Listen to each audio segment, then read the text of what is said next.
So just staying with the sort of, for simplicity at this point, the CapEx idea, the capital expenditure, the budget. How common is it these days for organisations to actually ring fence capital expenditure for projects? Well, it's basically evolves via a process. So generally 3 to 4 months before the budgets are set, the organisation or the finance directors go around the organisation to understand what the strategy is of the organisation firstly. Sure. So what do we want to do? Where do we want to be going? Yes. And then that trickles down to, from the strategy, the operational viewpoint of how we're actually going to make that happen. Yes. And to make that happen, there'll be a number of projects brought together to do that. Yeah. And there'll be a number of project managers or divisional heads would have a view of what they want to do in the year. So all of those views are the capital expenditure, and sometimes there'll be OPEX relating to those projects as well. Right. And the number of heads, there would probably be head count as well. All of that goes into the melting pot when the budgets are pulled together. Right. And obviously, as you can imagine, everybody's going to put their wish list of what they want to buy and what they spend and what projects they want to do into the melting pot, and it can be horrendous. The CFO would have a general target of what he would be expecting the organisation to spend by way of CapEx in the next year. And obviously there's going to be a delta difference between the two. Yeah. So the finance director's responsibility is then to plough through all of those programmes to identify which ones the company really wants to do, Right, okay. which ones under the company constraints can he actually do. Yeah. I mean, there's not just the capital constraint, that's number one. There'll be a resource constraint. If you're an IT organisation such as NTL and you have a whole host of projects that you want to deliver on, your IT resources are limited and they can only deliver a certain amount based on the number of heads that you've got. Yeah. So there's a whole host of constraints, though those projects need to be prioritised. Right. So, I mean, one of the things that we did at NTL was a major step forward, I would say, within the organisation. So we set up a programme prioritisation board.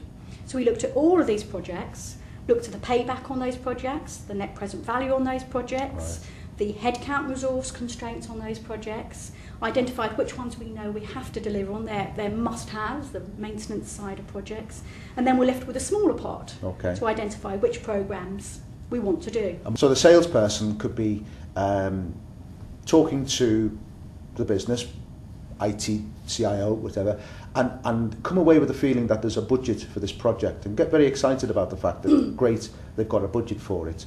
But in reality, what does that really mean? Well, that's a real common misconception, and finance directors tend to get very frustrated when a programme manager comes to them and says, well, that programme's in the budget, so I can spend it. But that's not the case. That's not the case. There's still a number of hurdles that need to be overcome. Right. Within NTL, we had a CapEx board which we created. Right. So, okay, you might have the money in the budget, so that ticks the first box. You're okay. You're part way down the road. Yes. The next thing you need to do then is put a business case together under a standard template, a standard format. On top of that, with support from your financial analyst, put together a financial appraisal model which supports that business case. So this is all happening, sorry to interrupt, but this is all happening within the business? Within the business. Yeah. So, however, depending, once you've got to the stage, you've got the budget. Yes. You know more realistically what you want to do. At this stage, you probably would have contacted vendors. Oh, right, okay. You would have actually gone out to look to see who can deliver this programme. Okay. So you're at the stage now where you're saying, right, this is going to happen, but I need to go and put it forward to the CapEx board to see what they think about it. So firming it up a little bit more than the wish list. Right, okay. But firming the numbers up, getting ideas of who can deliver this project, at what cost, at what constraints, how many heads, etc., to put the business case together. How do you feel, let me start here and say, how do you feel about, at an early point in the engagement with the IT company, and you may not know precisely what the solution is going to be, but you've got an idea, something you need for your business, and you're inviting IT companies in to help you get an understanding.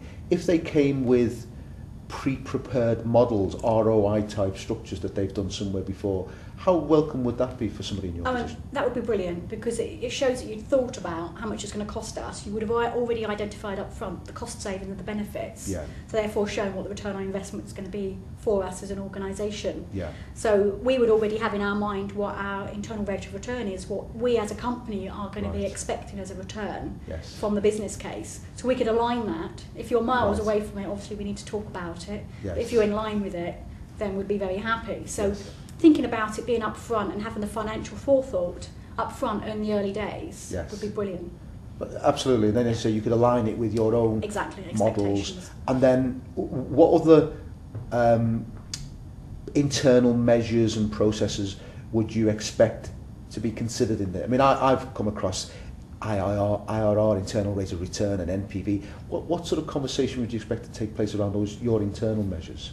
Well, our internal measures, as I mentioned earlier, the one I mainly aim for is internal rate of return and return on investment, but payback. I mean, cash flow is very critical in this market at the moment. Yes. So we want to know we're going to get our money back within 12 months at least. Now, how much should the salesperson, when they're coming to you, know about that whole strategic process? What's your expectation? I think it's important. So for the sales guy to understand the drivers, the competition, what's going on, what the technology is. Yeah.